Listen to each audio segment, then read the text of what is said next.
Eres mío, Domingos, como todo en esta hacienda. En aquella mañana de sol abrasador, cuando el canto del sabía todavía resonaba en los cafetales de Escobas, el destino de Domingos estaba sellado sin que él lo supiera, pues así la Mariana había puesto los ojos en él con un hambre que ninguna oración del padre Honorio podría aplacar. Hola, Juan Silva, el narrador de Ecosclavitud. Hoy conocerás una historia que conmoverá tu corazón. Antes de comenzar, suscríbete al canal. Dime, ¿desde dónde nos escuchas? Es emocionante saber hasta dónde llegan nuestras historias. Prepárate, la emoción comienza ahora. Domingos era un negro alto y fuerte, de unos 30 años, que trabajaba en la Casa Grande desde niño, cuando el coronel Jacinto de Albuquerque lo trajo de una hacienda en el recóncavo Bahiano. Su madre Cefa había quedado atrás y él jamás la volvió a ver. En la casa de los Albuquerque, Domingos aprendió a leer a escondidas con la hija mayor de los patrones, la niña Isaura, que tenía corazón manso y le gustaba enseñar las letras a los esclavos cuando el padre no estaba cerca. Pero Isaura creció y se fue a vivir a São Paulo con un juez rico, y Domingos quedó solo con sus libros escondidos debajo del colchón de paja. El coronel Jacinto era hombre de trato duro, pero justo dentro de lo que la época permitía. No golpeaba a los esclavos sin motivo y daba comida suficiente para que pudieran trabajar sin desmayarse. Sin embargo, su esposa, así, la Mariana, era criatura de otra índole. Ella venía de Río de Janeiro a los 18 años. Joven linda de cabellos negros y ojos de felino, se casó con Jacinto por arreglo de las familias. Él ya viudo y 20 años mayor, y desde el primer día sintió el peso del tedio y de la soledad en aquella hacienda perdida entre montañas. Mariana pasaba los días bordando en el balcón, leyendo novelas francesas que mandaba traer de la corte y observando a los esclavos trabajar en el terreno. Y fue así que comenzó a fijarse en Domingos, en la forma como él cargaba los sacos de café, en las espaldas anchas, en el sudor que le escurría por el pecho cuando se quitaba la camisa en el calor del mediodía, en los músculos que se dibujaban bajo la piel oscura como bronce pulido. El deseo que nació en ella era prohibido por todas las leyes divinas y humanas. Pero Mariana no era mujer que se inclinaba fácilmente a los mandamientos, y cuanto más intentaba alejar aquellos pensamientos, más ellos la consumían como fuego en paja seca. El coronel Jacinto pasaba largas temporadas en Escobas tratando de negocios. A veces se quedaba semanas enteras en la ciudad,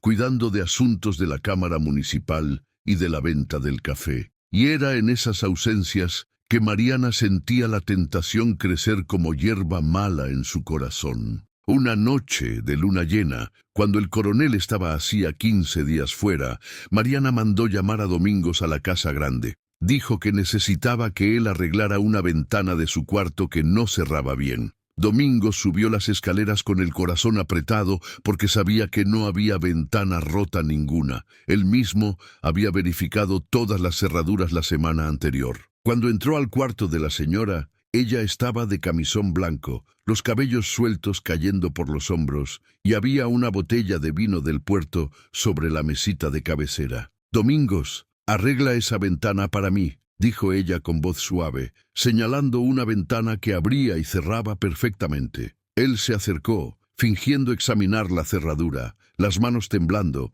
y fue cuando sintió la mano de ella tocar su espalda, los dedos subiendo despacio por su camisa. «Sí, señora, esto no está bien», murmuró él sin voltearse, la voz saliendo ronca. Mariana rió bajito, una risa que era al mismo tiempo dulce y cruel, y dijo: «¿Quién eres tú para decir lo que está bien, Domingos? Tú eres mío, así como todo en esta hacienda es mío». Él se volteó entonces y vio en los ojos de ella una mezcla de deseo y poder que le heló la sangre, porque entendió en aquel momento que no tenía opción, que si se negaba podría ser vendido, azotado o cosa peor, que ella tenía sobre él el poder de vida y muerte. Quien oía aquella historia no conseguía quedar indiferente. «Así como tú no debes quedar», Si esta historia te tocó, deja tu like para que ella no sea olvidada. Aquella noche, Domingos hizo lo que ella mandó y mientras la poseía, sintió que estaba perdiendo algo de sí mismo,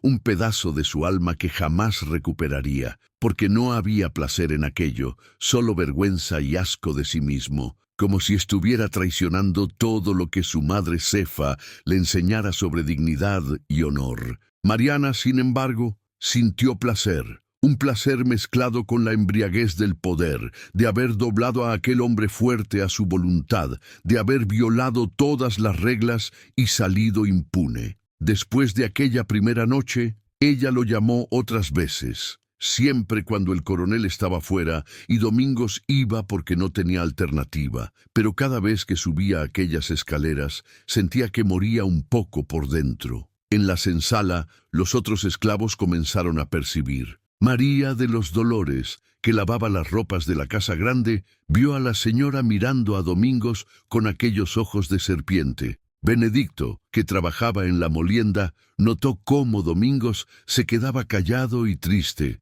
sin comer bien, sin conversar con nadie. Una tarde Benedicto inició conversación. «Hermano Domingos, ¿qué te está comiendo por dentro? Tienes cara de quien carga el mundo en las espaldas». Domingos no respondió, apenas bajó los ojos, pero Benedicto entendió todo en aquel silencio, porque en la hacienda no había secreto que durara mucho, y pronto todos supieron lo que estaba pasando. Algunos miraban a Domingos con pena, otros con desprecio, pensando que él se había entregado voluntariamente a los encantos de la señora, pero nadie decía nada en voz alta, porque todos sabían que hablar era peligroso. Lo peor vino cuando el coronel Jacinto volvió de uno de sus viajes, y así la Mariana continuó llamando a Domingos, ahora con más cuidado, escogiendo las horas en que el marido estaba en el cafetal o en la villa. Domingos vivía en pánico constante, imaginando lo que pasaría si fueran descubiertos. Sabía que, aun siendo víctima, sería él el castigado, tal vez muerto, mientras ella, a lo mucho, recibiría un regaño del marido. Fue entonces que él pensó en huir, juntar sus pocas cosas y desaparecer por la selva adentro, ir a los quilombos que decían existir en la sierra de Mantiqueira, pero sabía que los capitanes del monte lo encontrarían en pocos días y lo traerían de vuelta para ser chicoteado hasta que la carne se abriera. En una de esas noches terribles, después que Mariana lo despidió, Domingos se quedó en el balcón de la casa grande algunos minutos, mirando las estrellas y pidiendo a Dios o a los orishás que su madre cultuaba en secreto que le dieran fuerza para aguantar aquel tormento. Fue en ese momento que él oyó una voz detrás de sí. Era Joaquín del Rosario, un esclavo viejo y sabio que cuidaba de los caballos. Él tenía cabellos blancos y ojos profundos que parecían ver más allá del mundo visible. «Hijo mío», dijo Joaquín con voz pausada, «yo sé lo que te está pasando y sé que tú no tienes culpa, pero necesitas tener cuidado porque el destino está tramando una desgracia grande para ti». Domingos se volteó asustado. «¿Cómo lo sabe usted?». Joaquín sonrió triste. «Yo tengo 70 años, muchacho. Vi muchas cosas en esta vida. Vi señora que se aprovechaba de esclavo. Vi esclavo que fue muerto por celos de señor. Vi de todo y sé que esto no va a acabar bien». Domingos sintió las lágrimas venir. «Yo no quiero esto, señor Joaquín, pero ¿cómo puedo decir no a ella?». Joaquín puso la mano en el hombro de él. «No puedes, hijo mío, y eso es lo que duele en el alma, porque tú eres hombre, pero no eres tratado como hombre. Eres tratado como cosa, como animal que se usa cuando se quiere». Los dos se quedaron en silencio por un tiempo, oyendo los grillos cantar y el viento balancear las hojas de los cafetales. Hasta que Joaquín dijo: «Reza, hijo mío, reza para que tus ancestros te protejan, porque tormenta grande está viniendo». Y él tenía razón, porque 3 semanas después, así, la Mariana descubrió que estaba embarazada. Y aunque el coronel Jacinto creyera que el hijo fuera de él, pues todavía visitaba el lecho de la esposa de vez en cuando, Mariana sabía la verdad en el fondo del corazón. Sabía que aquella criatura podría nacer con rasgos que denunciarían todo. El miedo la consumió. Ella dejó de llamar a Domingos, pasó a evitarlo y hasta pensó en arreglar una manera de hacerlo desaparecer de la hacienda, venderlo a algún traficante de esclavos que lo llevara muy lejos. Domingos percibió el cambio y sintió un alivio inmenso, como si hubiera sido liberado de una prisión. Pero el alivio duró poco, porque una tarde el coronel Jacinto lo llamó en la oficina de la hacienda, y por el modo serio del patrón, él supo que algo terrible estaba por suceder. «Domingos», dijo el coronel con voz fría, «me contaron unas historias sobre ti y mi esposa, historias que no quiero creer, pero que necesito investigar». Domingos sintió el suelo desaparecer debajo de los pies. La boca se le secó. El corazón se disparó. «Señor, yo nunca falté el respeto a la señora. Lo juro por el alma de mi madre». El coronel lo observó con aquellos ojos de acero.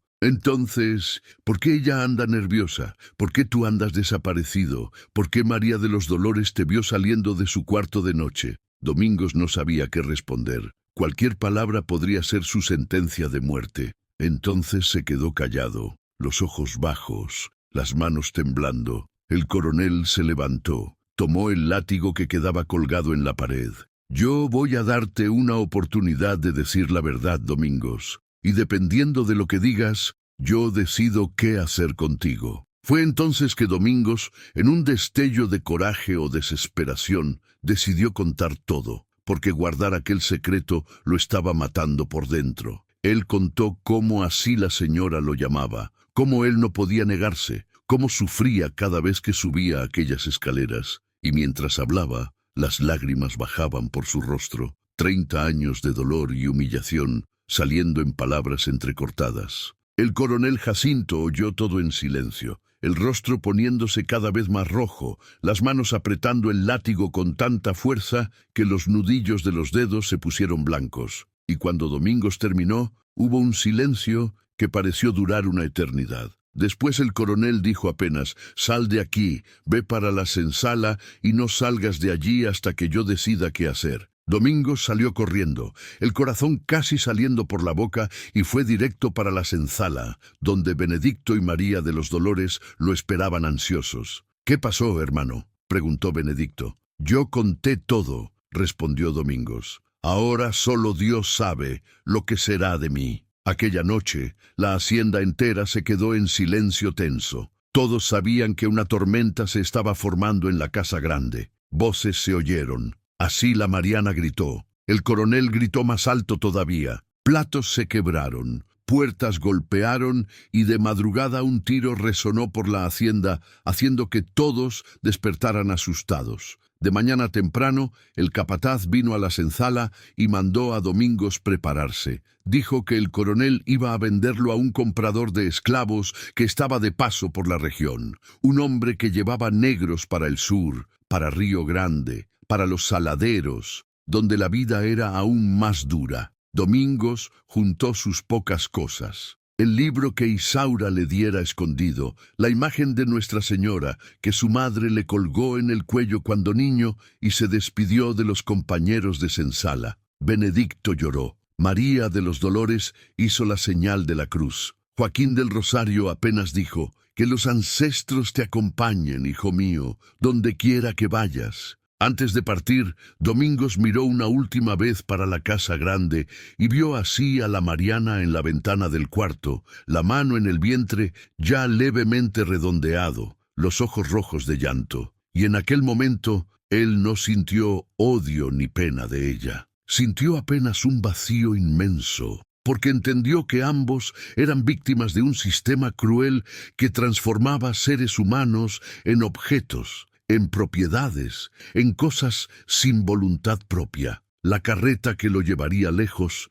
estaba esperando. Domingos subió encadenado con otros 5 esclavos que también habían sido vendidos. Y mientras la hacienda quedaba atrás, él pensó en la madre Cefa, que nunca más viera, en la niña Isaura que le enseñara las letras, en el viejo Joaquín y sus consejos sabios, y pensó también en aquella criatura que tal vez naciera con sus ojos o su nariz, y que crecería sin nunca saber quién fue el padre verdadero. La historia de Domingos se perdió en los caminos del Brasil esclavista, como tantas otras historias de hombres y mujeres que fueron usados, abusados y descartados. Pero su dolor resonó a través de los tiempos, un grito silencioso de todos aquellos que no pudieron decir no, que no tuvieron opción, que cargaron en las espaldas no solo el peso del trabajo forzado, sino también la violencia íntima y cruel que sucedía en las sombras de las casas grandes. Y si esta historia hizo tu corazón latir más fuerte,